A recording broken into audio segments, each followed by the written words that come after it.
আপনি কি জানেন কোরআনের সবচেয়ে মহান আয়াত কোনটি? সেটি হলো আয়াতুল কুরসি। আয়াতুল কুরসি হলো আল কোরআনের অন্যতম মহান আয়াত। এই আয়াত পড়লে আল্লাহর বিশেষ রহমত ও সুরক্ষা ও বরকত লাভ করা হয়। আসসালামু আলাইকুম ওয়া রাহমাতুল্লাহ।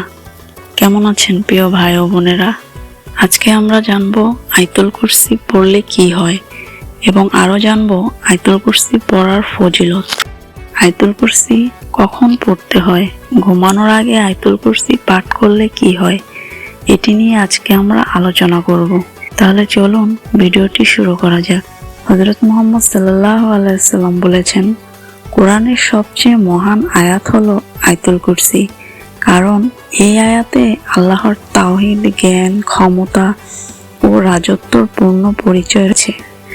রাসূল সাল্লাল্লাহু আলাইহি ওয়াসাল্লাম আরো বলেছেন, যে ব্যক্তি ফরজ নামাজের পরে আয়াতুল কুরসি পাঠ করে তার জান্নাতে যেতে মৃত্যু ছাড়া কোনো বাধা থাকে না।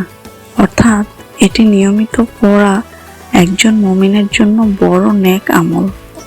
আল কোরআনের সবচেয়ে মর্যাদাপূর্ণ আয়াতগুলোর মধ্যে অন্যতম আয়াত হলো আয়াতুল কুরসি।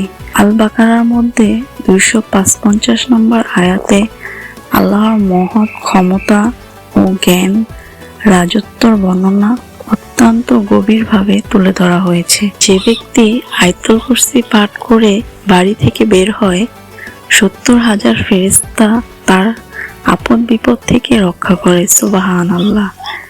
আয়াতুল কুরসি পড়ে বাড়িতে ঢুকলে বাড়িতে দারিদ্রতা প্রবেশ করতে পারে না।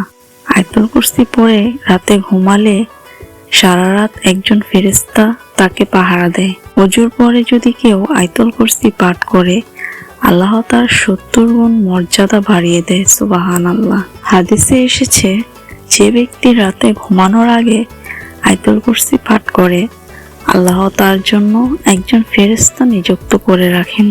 সকাল পর্যন্ত শয়তান তার কাছে আসতে পারে না।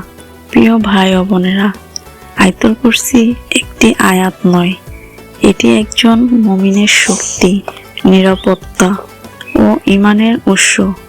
যে ব্যক্তি নিয়মিত আয়াতুল কুরসি পাঠ করে এবং এর অর্থ বুঝে আমল করে, তার হৃদয়ে আল্লাহর ভয়, ভালোবাসা বৃদ্ধি পায়। আল্লাহ আমাদের সবাইকে আয়াতুল কুরসির আমল করার তৌফিক দান করুক। আমিন। প্রিয় ভাই ও বোনেরা, আজকের ভিডিওটি এখানেই শেষ করছি। যদি ভিডিওটি আপনাদের ভালো লাগে তাহলে চ্যানেলটি সাবস্ক্রাইব করে রাখুন। অন্য মুসলিম ভাই ও বোনদের দেখার সুযোগ করে দিন। আজকের মতো এখানেই বিদায় নিচ্ছি। আল্লাহ হাফেজ। আসসালামু আলাইকুম ওয়া রাহমাতুল্লাহ।